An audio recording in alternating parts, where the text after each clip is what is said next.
3, 2, 1. Hey, good morning. Have you guys ever heard the saying, foolish consistency is the hobgoblin of little minds? Emerson said that in an essay called Self-Reliance. And he was basically talking about how being unwilling to look back at the things that we previously thought or did is a little monster that stops us from being better versions of ourselves in the future. So today I'm here to talk to you guys about those hobgoblins, the politics of distractions, and how it's all affecting the future of democracy. Because by now, I'm sure most of you out there have spent at least a few minutes watching the president's speech to Congress. And I don't know about you guys, but I walked away asking myself, what are we even doing right now? I don't think anybody would argue their strategy is just about lying, but it's specifically about using lies as a weapon of mass distraction, because while the public and the media get tangled in those lies and the distractions, the most important systems in the government are getting knocked down. Our most important agencies are being gutted, oversight's being weakened, and the primary institutions that not only keep the United States functioning, but also keeps Americans safe at home are under attack. And where's the Democratic Party in all of this? Question mark. I can't really tell by looking at them if they're just frozen or if they're stuck in a loop of distraction by responding to the same tired nonsense like a goddamn golden retriever chasing a tennis ball. Every time they hear trans kids can't play college sports, they engage and they chase. Climate change is a hoax from China, which is a new one on me, but they still take the time to debate and run across the yard like the good boys they are. And my personal favorite? 300-year-olds are somehow collecting Social Security.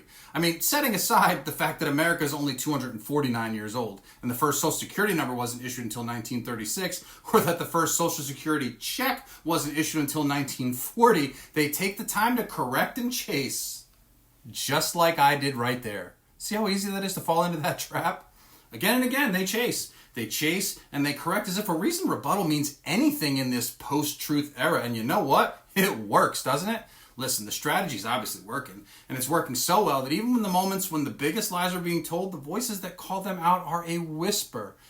Hey, I'm what you call chronically online, and I keep hearing the same questions across platforms everywhere I go. Where are the moderate Republicans in all this? Where are the institutional Democrats in any of this? And hey, where are the so-called adults in the room at all? So far, I've only seen one man, who's Representative Al Green of Texas, with the courage to stand up and do the right thing and get thrown out of the chamber for saying what needed to be said.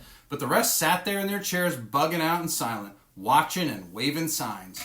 Goddamn signs. Sitting there waving their signs and letting the lie take root. So shame on them. Shame on every elected official claiming to stand for democracy but refusing to fight for it in the time that matters the most. Okay, so by now I'm pretty sure we're all asking the same two questions. What do we do next, and where do we go from here? So for just a second, let's start by taking a beat and actually being alarmed.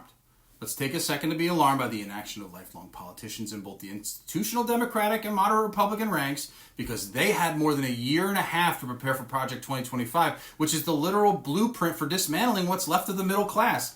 And now they're acting like any of it was a surprise, yet somehow the answer is business as usual politics. And once again, I think we can all agree that it isn't, because this is something else entirely, and sitting on your hands isn't a political strategy.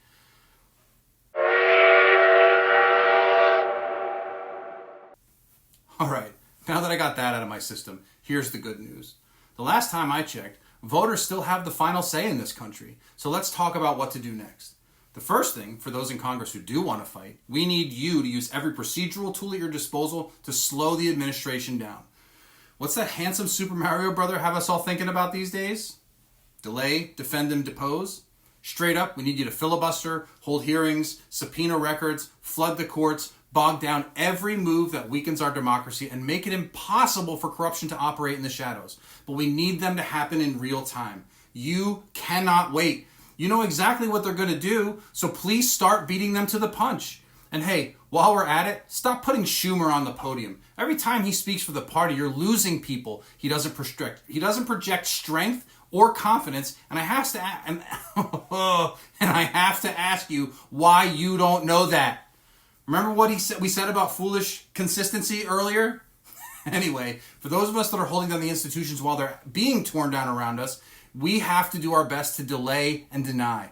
Lock doors, lose paperwork, file it incorrectly, lose your keys, weaponizing competence, but for the love of God, do not resign from these positions, because when you do, you're handing the job to someone whose sole purpose is to make things worse. Anything you can do to slow down even a single bad actor, do it. Like Emperor Palpatine, do it. Do it. As for the rest of us, it's time we stop playing defense and we start organizing and then go on the offensive.